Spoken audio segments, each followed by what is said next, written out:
Good morning, everybody. I welcome you all today for this presentation on Kailasanaatha temple. I've given a subtitle as Atimanam Adhyarbhutam. This is the same word that has been used by the king Rajasimha Pallava, who built this beautiful temple of Kailasanaatha. He calls it as Atimanam and Adhyarbhutam. So with this note, let us go into this beautiful presentation of Kailasanaatha, which is Atimanam Atiyarbhutam.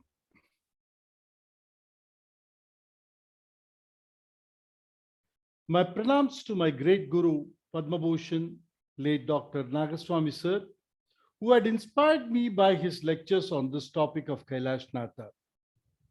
Many of you would have heard these lectures of Dr. Nagaswami about Kailasanaatha. Till today, there is nobody who can match the quality of lectures what he has done on this particular subject. I dedicate this presentation as my humble offering to him. This is Kailasanaatha temple, which is located in the great city of Kanchipuram. Kanchipuram is a very, very great city that has been in existence for the time of Sangam age. It was a great city of learning.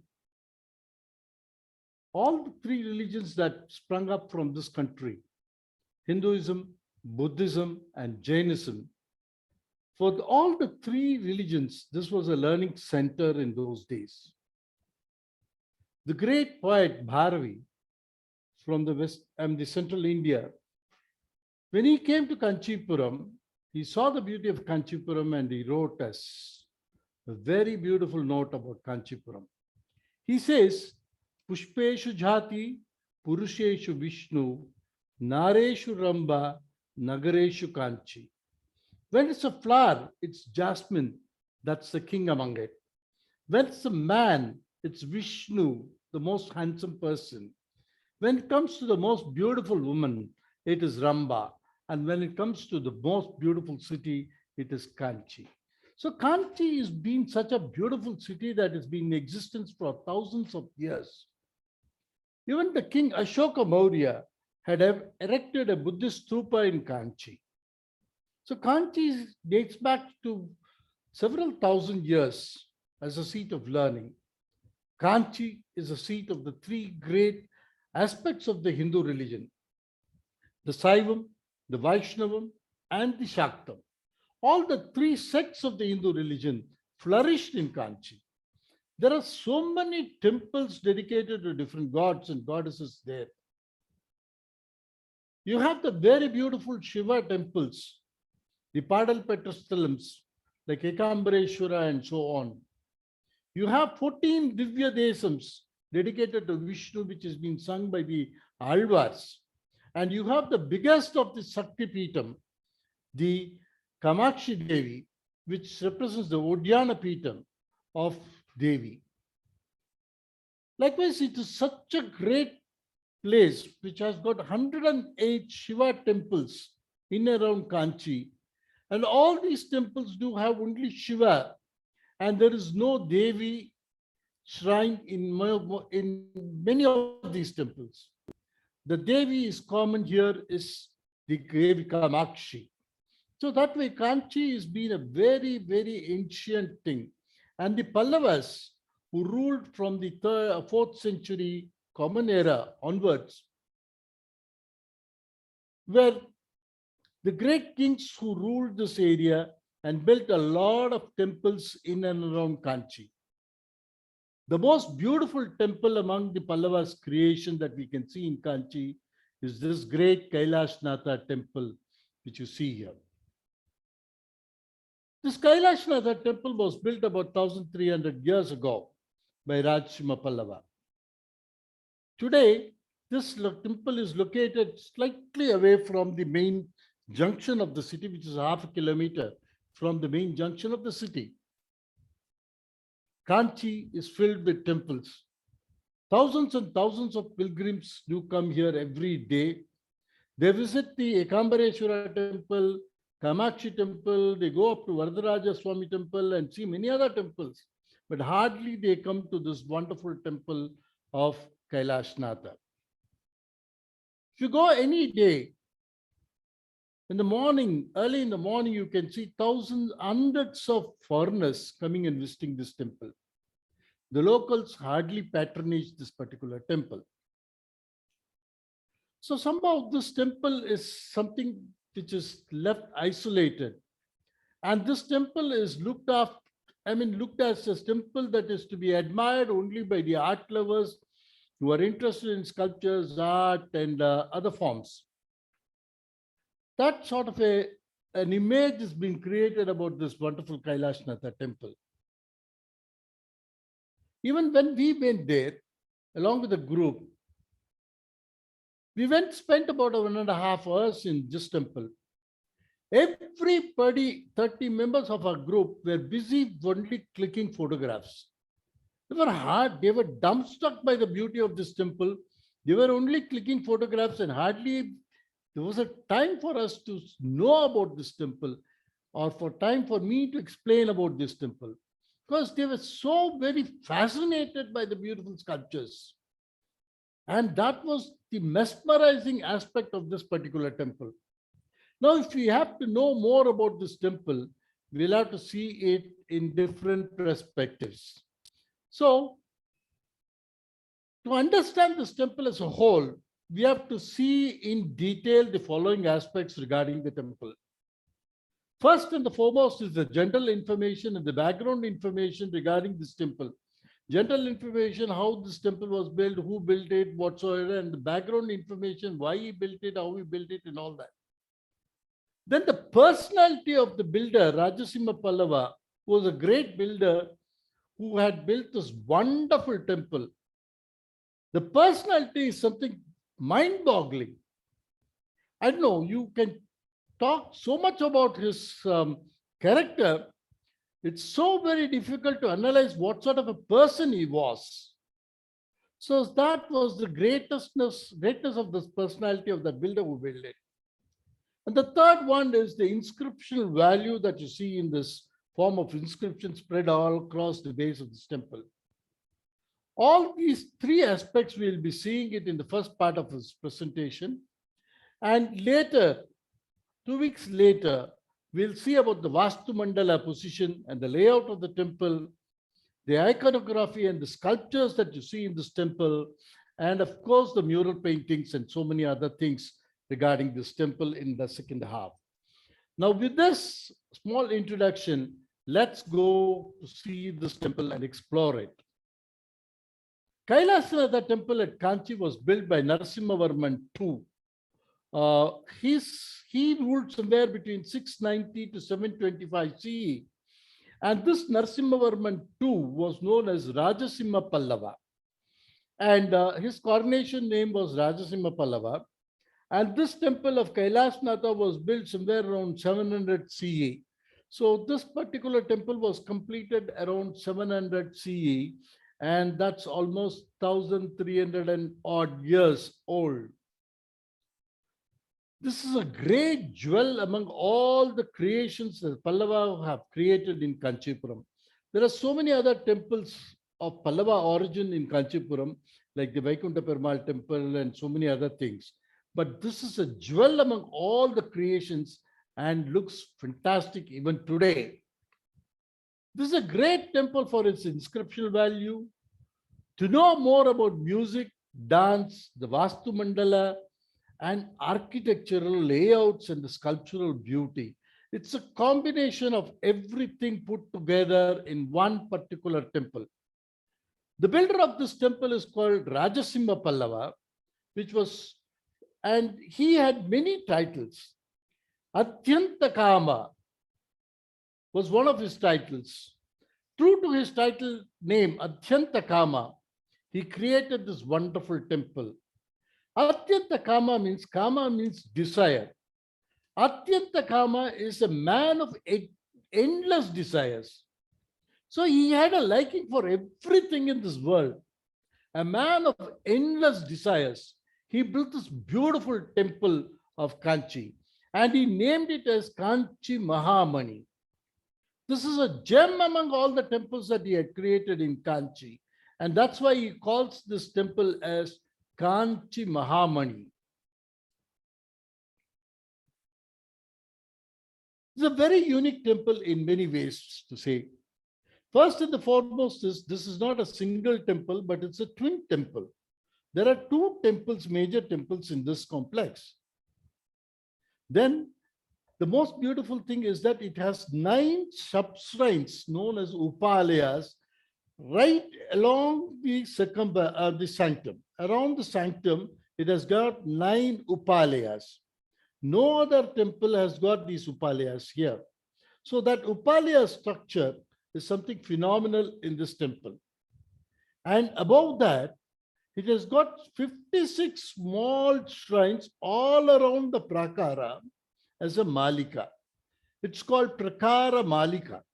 Small shrines. Everything, every small shrine is an individual temple dedicated to Shiva, and it's got sculptural beauty, and all these 56 temples are seen around the prakara of this temple. That is something very unique in this particular temple. The tallest vimana over the sanctum of that period, when Rajsimha built it in 700 CE, this had the tallest vimana. And the compound of this temple was also something phenomenally beautiful. The compound was not a plain one. Instead, it had yali images, leaping yali images all around. This is the first ever temple to be built with the Sandara around the sanctum. You have seen the Sandara passages in Gangaikonda Cholapuram and many other places, in Rajarajan's temple and all that, which is a double wall structure. I've explained it many a times about what is double wall structure and the Sandara. So those temples were all planned in the similar way of this particular temple. This is the first ever temple to be built with the Sandara around, thereby giving the double wall structure strength to build a high and a tall vimana over the sanctum. And above all, there are 8 small shrines placed in a row right in front of the temple. All these 8 shrines were built by the queens of Rajasimha Pallava. So this is a very, very unique temple with so many features attached to it. Now see, this is the beautiful image of the Kailasanaatha. You see here. This, what you see, the tall vimana behind, is known as the Rajasimheshwaram, and this is the Rajasimheshwaram temple. And right in the front, you have another vimana, which is called Mahendra Varmeshwaram. The one Rajasimheshwaram was built by Rajasimha Pallava. The one Mahendra Varmeshwaram in front is another small temple which was built by the son of Rajasimha, Mahendra Varma. And right in the front, you have 8 small such temples. All these 8 temples were built by the queens of Rajasimha.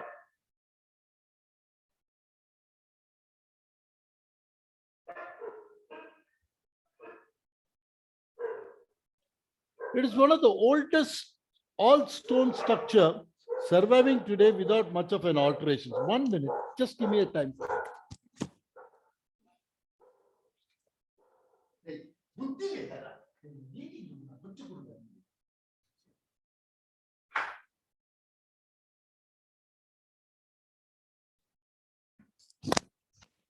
Hello, I'm sorry. This is one of the oldest structural temple surviving today without much of an alterations and additions. What happened? Hello?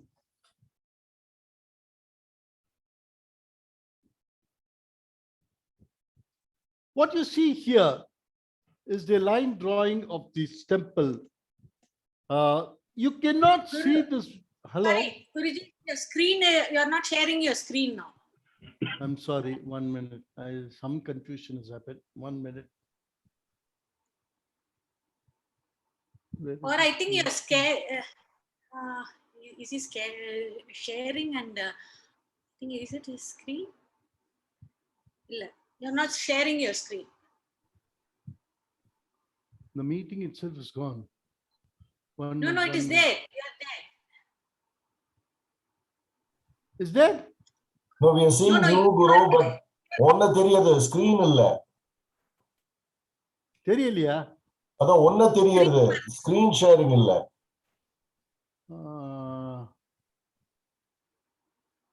We are seeing you and the rest of the participants. Whosoever is.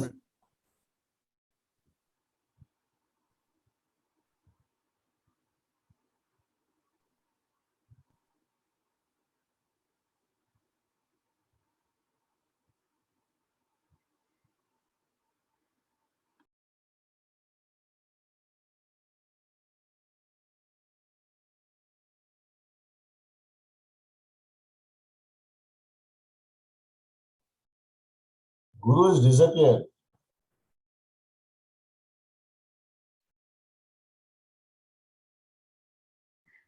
Then the screen minimize. He is logged No, out. but he's not there now, Sita. He's not there now. He's not there now. He has to log in again.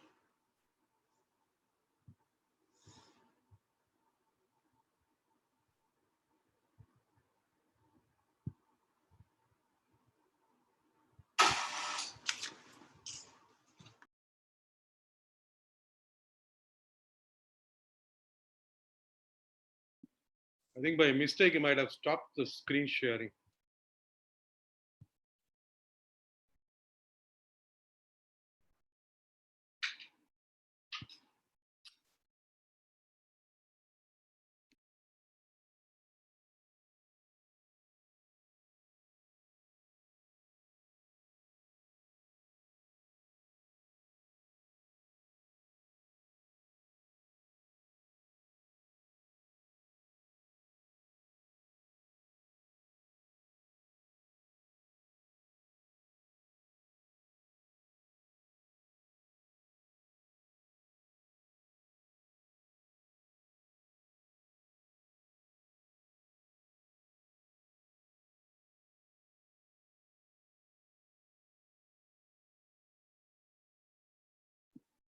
No, Satish, emojis galore, is it?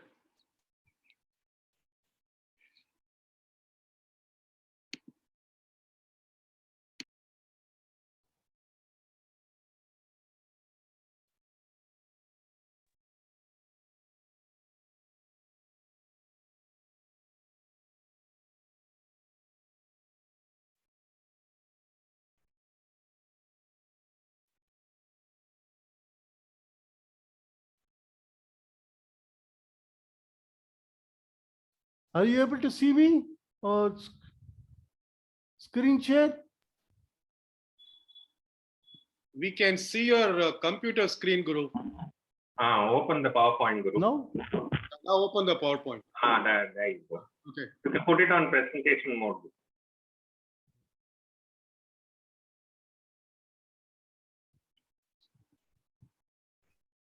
Okay. Is that okay? Yep. Is that okay? My audio is clear? Yes, very much. Fine, fine. Okay. Please go ahead. Sorry for the interruptions, whatever it is. And this is one of the oldest temple, and this is surviving without much of an alterations as of today. Now, what you see here is the temple, a line drawing by Alexander Rear.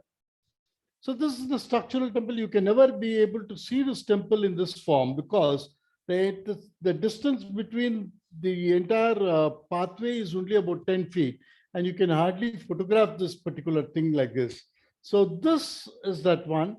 And what you see in the center, between the main Vimanam and the Prasada, these two places are connected by another Mantapam, which was just come up during the time of the Vijayanagar period. So apart from this, everything remains intact as what was original in this temple. The temple was built around 700 CE by Rajasimha Pallava, and he called this temple as Rajasimha Pallaveswaram. Rajasimheswaram or Rajasimha Pallaveswaram. We do not know how it got the name Kailasanaatha and who gave this name Kailasanaatha to it. It's very difficult why and find out why this name was changed as Kailasanaatha. And this is one of the most outstanding temples of the creations of Rajasimha Pallava. And it's a living temple, and that has been in the constant worship for over 1,300 years. Today, it's been declared as a protected monument by the Archaeological Survey of India. They have taken great pains in maintaining this temple beautifully, and they have also done their bit a little here and there, which is also could have been avoided. This is the earliest temple of Kanchi, retaining all the components which I said earlier without alterations. The builder of this temple, Rajasimha, Narasimhavarman II, had his coronation name as Rajasimha Pallava. He calls this temple as Rajasimha Pallaveshwaram, and the other temples what he built as Kshatriyasimha Pallaveshwaram, Athirana Chanda Pallaveshwaram, and so on. Rajasimha was a one king who had more than 320 titles. And all these titles he had inscribed on the base of this temple. Very beautifully, he has inscribed on the base of this temple all the 320 odd titles that he had. And they are very interesting to note. Rajasimha was a great builder. His contributions can be seen in many other places apart from this Kailasanaatha temple at Kanchipuram. He is the one who created this beautiful shore temple at Mamallapuram. One of the most beautiful shore temples, first ever structural temple made out of stone. He quarried the stones from the same place, Mahabalipuram, and built this beautiful structural temple. Today, it stands as a landmark for our country. Right on the shores, a beautiful structure. This was created by Rajasimha Pallava. This is what you call as Tiger Caves in Chaluvakuppam. Chaluvakuppam is just close to Mamalapuram, and this is called as Tiger Caves, named by the Britishers. None of these faces are tiger, it is Yali. It's actually a Yali Mandapam, or a place, we do not know whether it was a temple or it was a place where the gods were brought in and kept during Utsavas, or was it a place meant for a darbar for the king or anything. But whatever said and done, it's a beautiful edifice created by Rajasimha Pallava. Next is the most beautiful temple at Panamalai, on top of the hill which he has created. And this temple is known even today all over the world for the earliest paintings of the Pallava origin, which is seen here. The Parvati standing under the umbrella. Such a beautiful temple, but not very much of architectural aspects are seen here in this temple. Then he created not only the structural temples, but he also excavated a beautiful cave temple at Dalavanur. And again, he came all the way up to down south up to Trichy, and there he created a beautiful sandstone temple at Tirupattur, which is the Tirupattur temple created by Rajasimha Pallava. Rajasimha was a great lover of art, and he built this temple with locally available sandstone. He built the structure over a granite base and also used a granite slab in between in the Adrishtanam to give a stability to it. Now, if you see this is a granite base on which the entire structure is built, and introduced another granite slab in between and built it over with sandstone structure to give more stability to the structure of temple. So he built it that way, using granite at two levels. All around the Adrishtanam, he has given his titles. Around the entire Adrishtanam, he has given his titles in Pallava Grantha, ornate Pallava Grantha, the same title in ornate Pallava Grantha, then again in Devanagari, and below that, he has given it in a beautiful ornate calligraphic representations. All the 320 titles of Rajasimha are seen running around all over the base of this temple. And these titles reveal his greatest personality of what sort of a personality this Rajsimha was. Now you see here, this is the base. Here he has given the inscriptions. Again, here he has given the Pallava Grantha inscription. Down below, you have the Devanagari and the calligraphic inscriptions very beautifully. See here, this is the Pallava Grantha, ornate Pallava Grantha he has written. Here he has written it in Devanagari and again in calligraphy. So that way, he had boasted about himself all around this temple. I don't know what sort of a person he was. Was he boasting it, or was he telling the world that he is capable of so many things? Whatever way it is, he is a great personality. And that is reflected very clearly in this temple, what he has built. This Pallava, Rajsimha says that he hails from the Bharadwaja Gotra in the Pallava Vamsa, which was started by Aswathama, and goes back to give about 50 odd names of his ancestors. Now, he says it starts from Brahma. Brahma's son was Angirasa. Angirasa's son was Brihaspati. Brihaspati's son was Samyu. Samyu's son was Bharadwaja. Bharadwaja's son was Drona. And Drona's son was Aswathama. So it says Aswathama was the origin, the Pitamaha of this particular dynasty. Aswathama never had any good name in the Mahabharata epic. He was cursed by Shri Krishna to be a Chiranjeevi and experience the pain throughout his life. He had a pain all over the body, wounds all over the body, and he was to experience without death. So that was the curse given to Aswathama. He was never a great warrior. His deeds in Mahabharata is not very, very pleasing. But this Pallavas have taken Aswathama as their Pitamaham. So this Aswathama, once when he was roaming around the forest, he met a beautiful girl, lady called Madani. This Madani is claimed to be Indra's daughter, and some say she's an Apsara. In whatever way it is, when Aswathama and Madani, out of their union, was born a beautiful child. That child was born in the forest. So he was kept in a tender cradle created by the tender leaves of a particular plant. And that tender leaves was known as Pallava. So the baby which was lying in the tender leaf cradle was named as Pallava. And thereby the origin of Pallava started. And he is one among the originated Pallava, and he is the son of Parameshwara, the king Parameshwara Varman, the grandson of Narasimha Varman, who is known as Vatapi Kundan. So this Parameshwara Varman was also a great king who also went all the way up to Badami and ransacked the Chalukyan capital. He was known as Rana Rashikan. So this Rajasimha was born as the son of Parameshwara Varman. And what way he was born as Parameshwara Varman? He says it so beautifully. Subramanya Kumara Guha Iva Paramartha Ishvara Atma Janmanaha. Like Subramanya, the Kumara Guha, was born as a son of Parameshwara. This Rajasimha was born as the Guha to his father Parameshwara. So he compares himself as Guha, the son of Parameshwara, and just like that, he was also born as a son of Parameshwara, Pallava, as Guha.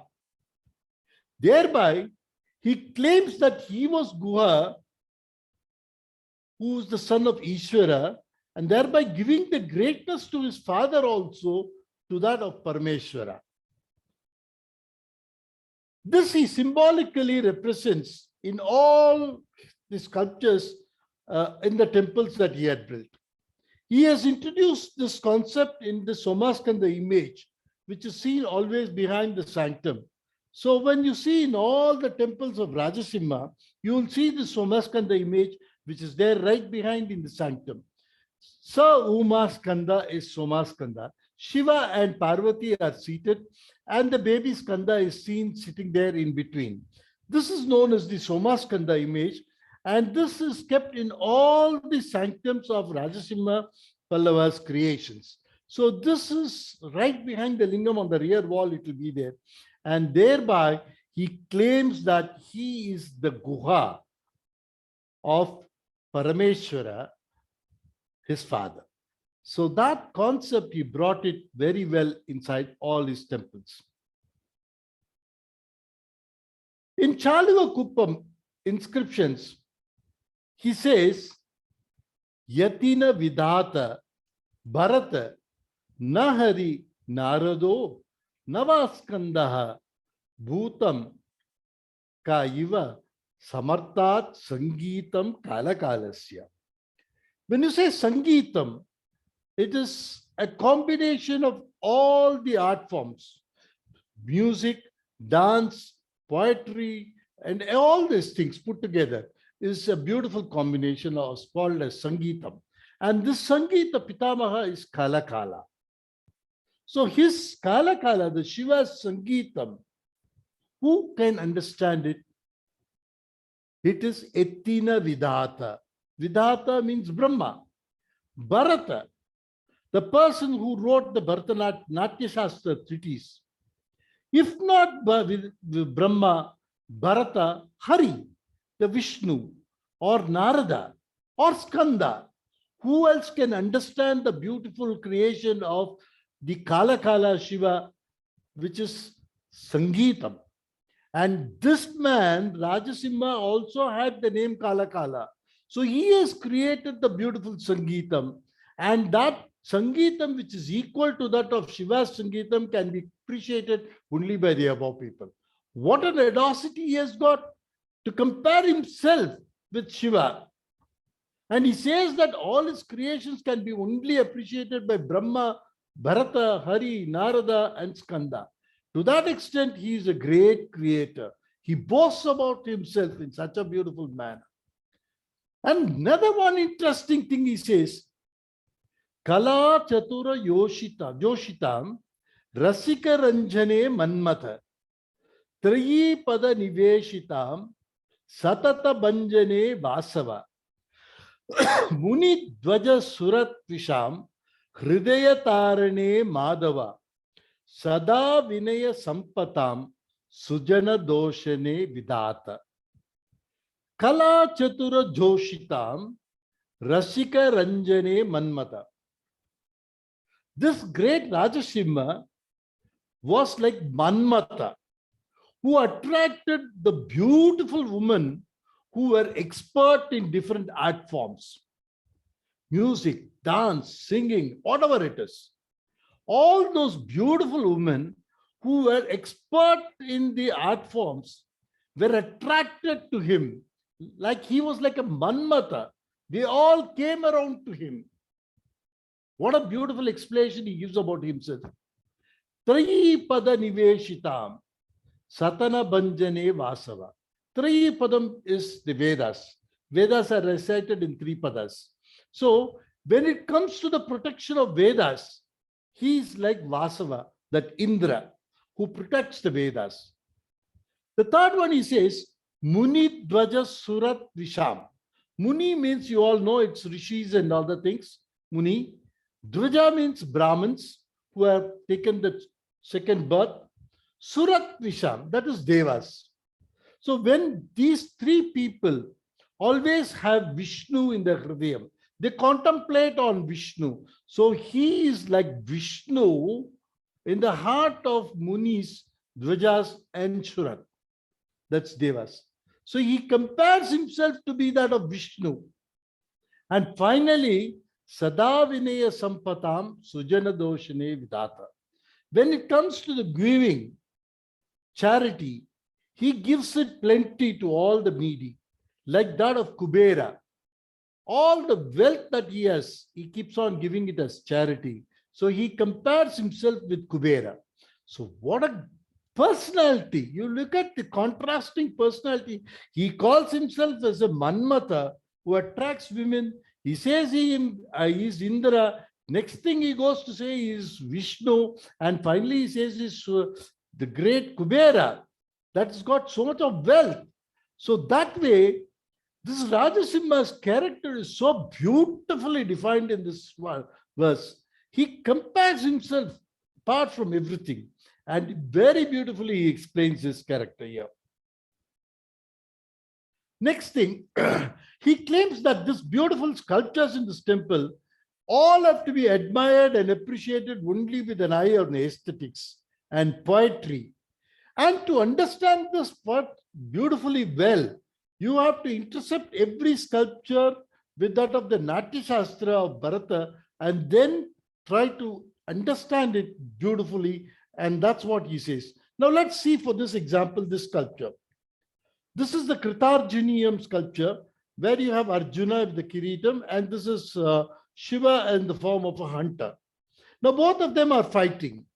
So when you start a fight, you know what is the story behind that? They both shoot an arrow at the boar and the boar runs away, and then they start fighting for the boar. The boar is killed and they both start fighting for the boar.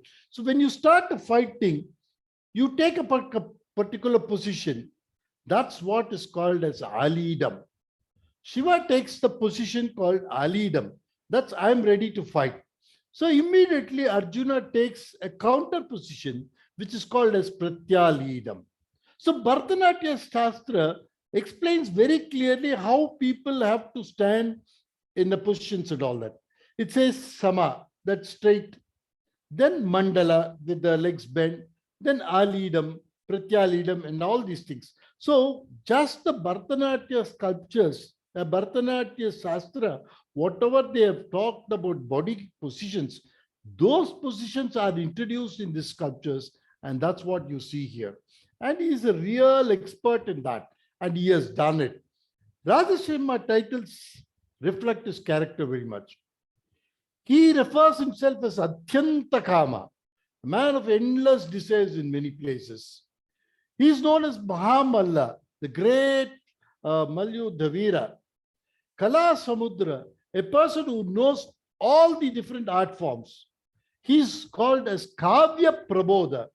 When it comes to the question of poetry and literature and writing of all those literary works, he is a master in that. Kavya Prabodha. Itihasa Priya, the Ramayana and Mahabharata, the two great itihasas of our religion. He is a person who is well versed in this itihasa. Bahujananam. He is one who is liked by every subject. Satyavacham, the one who speaks only truth and nothing else. Vriddha Seva Paranam. When it comes to the question of Vriddhas, the elderly, be it his own ancestors or be it the elderly people in his subjects, everybody he takes care of them.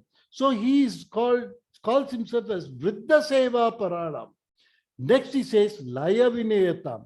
When it comes to the question of addressing people and talking to the people, he knows the best words to use and how beautifully to communicate and how beautifully to express his ideas. So he had the tactics of putting things very sweetly and swiftly across. So he was known as Laya Vinayatam.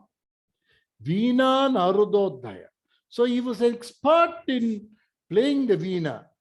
And Adhyota Tumburu.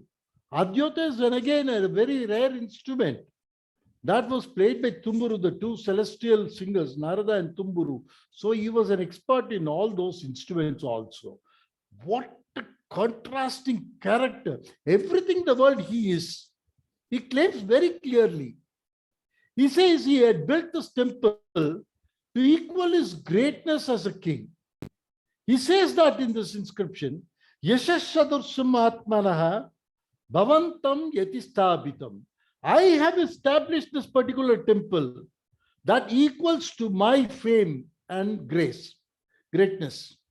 Yashashadursum Atmanaha, my greatness.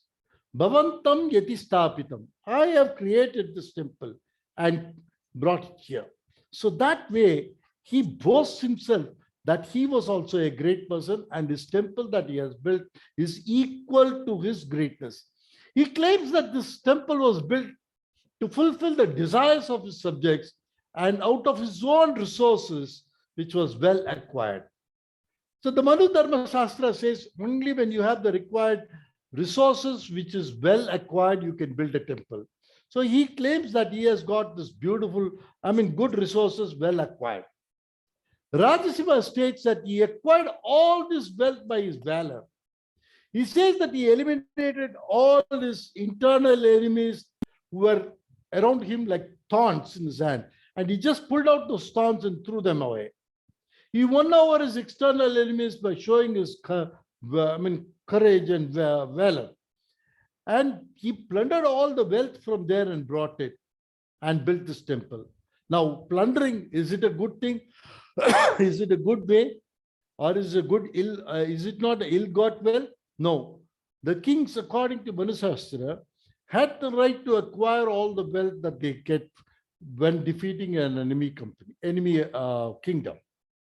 So this is a legally acquired wealth. So he has said very clearly, this legally acquired wealth with which I have built this beautiful temple, Asmin Uttrita Chatru Drivaghana Gata Rajasimesha Ragye.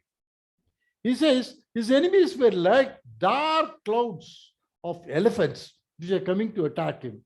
And he faced them bravely like Shiva, who did the Gajasamhara and vanished that elephants. So the dark clouds were vanished, and that money he had built this beautiful temple. He claims it. And he calls this temple as most beautiful temple, which he says, Harasya Harahasa Rupam. Hara means Shiva. Harasya, Shiva's, Harahasya, Hara's smile. Shiva's smile. In that form, Shiva, smile form, the entire temple says it so beautifully in the Sanskrit word. Harasya Harahasa Rupam. What a beautiful way he is putting it.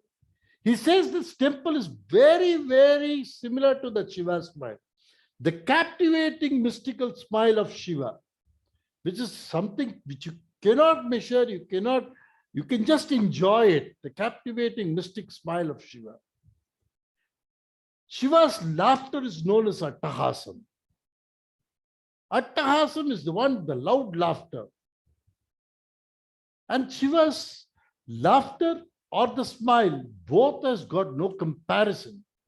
And that what is something phenomenal which he has incorporated in this particular temple. You see every image of Shiva that he has made. It's got a subtle smile there. The Shiva is smiling. Here is Nardana Murti. Here is Nilakanta Murti. Here is Samhara Murti. Everywhere Shiva is smiling throughout this temple. And not only Shiva, all his Bhutaganas are also smiling and dancing. So the happiness, the mood, there is said to be something phenomenally positive, very highly positive. That's why he calls this temple as Harasya Harahasa Rupam. What a beautiful way of expressing this temple. Vidita Bahunaya Saiva Siddhanta Marge Saivam Atyanta Kama Sata Sakala Malathena Duritam Pallavanam Atimanam Atiyarputam. Next version he says, Vidita Bahunaya Saiva Siddhanta Marge. Saivam has got different margas, be it Kapalikam, Kalamukham, so many other things. But this person, Rajasimha, chose Saiva Siddhanta as his marga of worship to Shiva. Vidita Bahunaya, that is very newly formed Saiva Siddhanta Margam. He took that margam, which was very, very dear to Adyanta Kama. The Shiva is also Adyanta Kama. So he says, this Adyanta Kama has also taken up the Saiva Siddhanta Margam. That Margam which removes the three malas, Hanavam, Kanvam, Maya. And that way, he has brought in the Saiva Siddhanta Margam established in this particular temple. This is the first ever temple to boast and say, inscription to say the Saiva Siddhanta was there. And he calls this temple Atimanam Atiyarputam. After saying all these things, Saivasiddhanta Margam, he has built this temple. He calls it as Atimanam Atiyarputam. This temple, which I've done, is based on the manam means measurement. Atimanam means the great measurements. And he says, following the Saiva Siddhanta Margam, I have built this temple, which is Atimanam, the great measurements. You need a lot of skills to maintain and bring up that particular thing, Atimana construction. And he calls it Atiyarputam. He doesn't wait for anybody, you and me, to come and say, oh, what a beautiful temple you have created. He calls it himself as Atiyarputam. What an audacity he has. Huh? Look at the way he says that. I have created this. You don't have to come and tell me what it is. I am Adhyanta Kama. So I have made this Saiva Siddhanta Margam, accepted, and built this beautiful temple. And I call it as Atimanam. The measurements are the greatest measurements which I've used. And you don't have to say that it is Arpudam. I myself can claim that the temple that I built is Atiyarputam. And he goes on to say that this is a temple, Atiyarputam. He saw the royal orders of his are obeyed in all the 8 directions. And that means all the 8 Ashtadik Gajas were under his control. He was a righteous king, like a lion among all the kings. That's why he called himself as Rajasimha. He is the Simha, the king of all the Simhas. And he calls himself as Dharmi Baja, the one who stood by Dharma. This is a great temple of sculptural wealth. And he says, let Shiva, who has got the Rishabhadvaja, remain here eternally with Uma and Skanda. That he says in this beautiful version. Kailasa Apaharati Grihe Rajashimeshwarake Vibratya Pambali Arke Virachitu Sada Sannidanam Vrishantaha. Kailasa Leelam Apaharati Grihe Rajashimeshwarake. Kailasa, the great mountain with the board of Shiva. Ravana wanted to take it away. Apaharati means something, snatch it and take it away. Ravana tried to do that, but he was crushed under the Kailasa by Shiva. But I have taken the Kailasa Leela, brought it here and left it here at Rajasimeshwara, he says. Kailasa Leelam Apaharati Grihe Rajasimeshwarake. I have brought this beautiful Kailasa into my place of Rajasimha, where Vibratambari Arke Virajitu, which says that the tower of this temple is so tall, so high, that it reaches the eternal world and the sounds of Vedas can be heard there. And that is the place, O Shiva, you come and stay here with Uma and Skanda. Sada Sannidanam Vrishantaha. Vrishantaha is the one who has the Rishabhadvaja, the flag with the Rishabha emblem. The Pallavas also do have the Rishabha emblem in their flags. So, Sada Sannidanam Vrishantaha. What a beautiful way he expresses this temple. Kailasa Leelam Apaharati Grihe Rajasimeshwarake. So that is the great Kailasa which was brought in here by Rajasimha, where Shiva and Uma, along with Skanda, are eternally seated here. What a beautiful way of expressing that greatness of this beautiful temple by Rajasimha. The beautiful temple was very, very well built. The date for Kumbhabhishekam was built. Then he heard an Asariri. When he had fixed up the date for this Kumbhabhishekam, he had an Asariri. The king was sleeping. Asariri is only the sound and no body is seen. That's why it is called Asariram. Asariram, without Sariram, the voice alone heard. So that Sariram, less voice, heard. He said, O King Rajasimha, it's good that you have built the temple and you have fixed the Kumbhabhishekam tomorrow and you want me to come here. Unfortunately, I will not be in a position to come here because I've already committed that I will be present in the Kumbhabhishekam of another temple built by a devotee of mine very close to your place. He has built a temple and he has asked me to come. So I will not be in a position to come.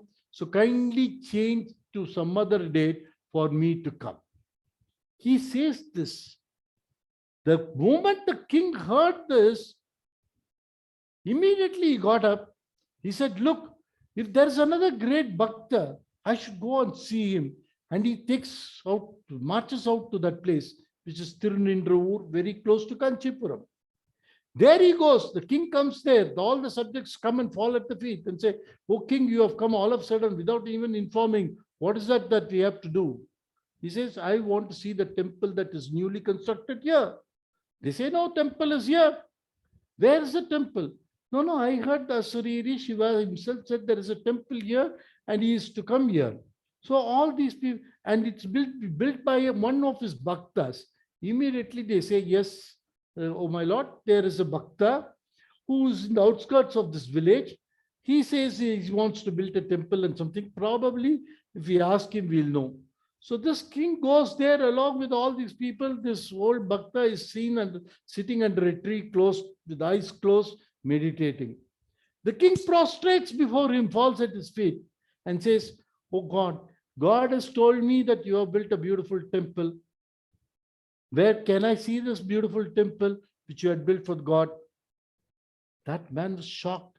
He said, oh king, please pardon me. I am a poor Brahmin. I do not have resources. I do not have anything to build a temple. But I had a desire that I should build a temple. That's why every brick by brick, stone by stone, I imagined everything and built a temple in my heart. And inside my heart, I have built a beautiful temple. And I wanted Shiva to come and reside there. And that's why I called him. If he has said that he is going to come here and reside, I am blessed, he says. The king is so pleased, he falls there and immediately he understands that. And that was the greatness of Pusalar. This devotee was known as Pusalar. 400 years later, when Periya Puranam was written, the story of Pusalar was included by Shekilar. And that incident happened here in this temple of Kailasanaatha, which he records it so beautifully here. He says it in the beautiful Sanskrit. Dushyanta paramuni sura ambaragata vani sariram vina samsa samarnath sura darsham bhibi yati krityeya kanvabi swikrityam tanu aschiryam Bhugibavat Gune Vishagam Sarva Sribara. He says, Dushyanta and other munis who lived there in those Treta Yuga have heard this Asariri. That's a part of that. Even Kanva Maharishi heard this, thereby saying that he knows all the Kavyas. Dushyanta Kavyam, Shakuntalam of Kalidasa, he has read it. That's why he says Dushyanta, Kanva, everybody heard this Asariri. But there is nothing so great in that because that happened in a different yuga. But here in this yuga, I had this. And that's what is reflected here. And he says that shows his greatness of what sort of a person he was to accept the Asariri. He was, even when he is so pious and submitting him before his devotee, he says that I have read all these things. A small way he just boasts about himself as the Kavya things. So all this temple complex was built by Rajasimha's family members.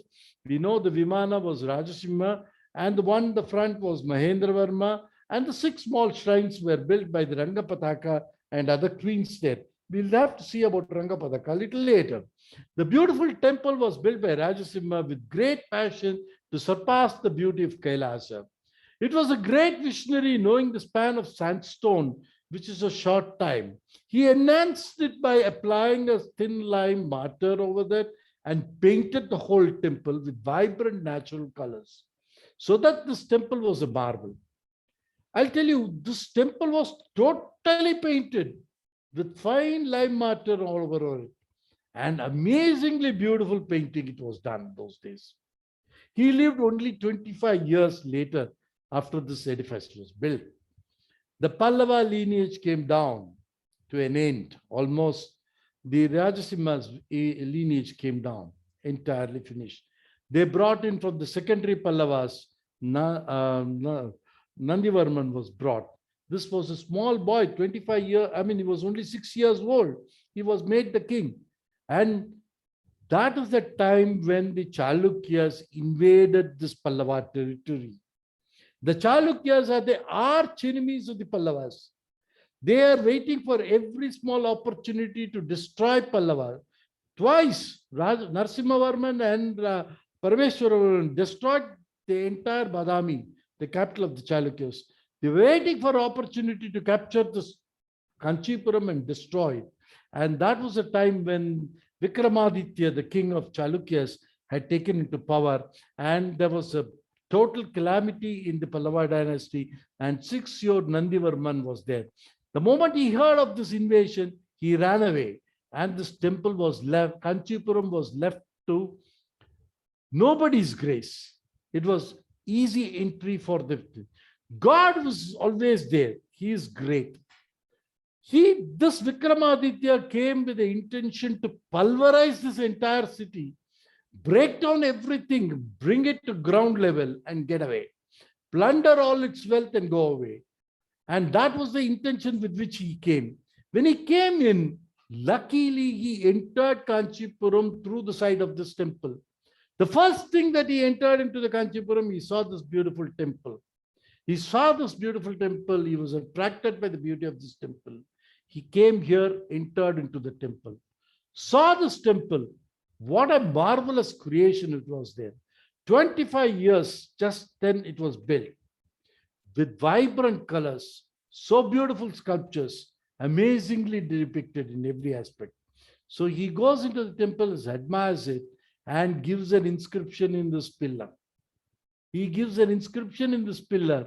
Very beautifully, he says, this is one of the most beautiful temples that I have come. And in his Kannada inscription, he says, he had donated, he went around the temple, saw that whatever the king has donated in the way of jewels for this temple, he gives an equal amount of jewels donated to temple. And he says all his subjects, his intention was to pulverize the city. He says, everybody has to invade Kanchi, enter Kanchi without destroying any structure. That was his turn of mind. Not only that, he gave so much of wealth to maintain this temple. 2 of his queens, Lokamadevi and Trilokyamadevi, they accompanied him in this mission. They were also impressed by the beauty of this temple.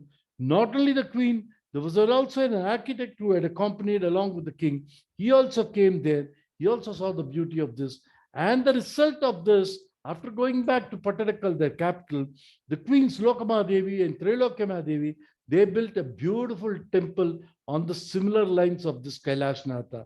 This is what you see, this Pattadakal temple that is called as Mallikarjuna temple and Virupaksha temple, built by the 2 queens of the Vikramaditya at Pattadakal, very exactly on the similar lines. And after that, what happened? Unfortunately, the Chalukyas were defeated by the Rashtrakutas. Krishna III, the Rashtrakuta king, destroyed the Chalukyas and he captured that. And when he went back to his capital, he was impressed by the beautiful temples at Pattadakal, and he created a similar Kailasa in Ellora. The Kailasa at Ellora, the Kailasa at Pattadakal, and the Kailasa at Kanchipuri. All 3 have similar elements very beautifully interwoven there. It may not be a Xerox copy or a replica of totality, but the aspects of it has been introduced very beautifully in all these temples. Like what you see in Kanchipuram, the entire temple is seated on the elephant's back. In Kailasa at Ellora, you can see all the elephants standing and the entire temple is built on their back. So like that, there is a lot of similarities between these 2 temples. you see here. This temple has been inspired as a great temple by many of the builders, and the magnificent edifices that have come out of it.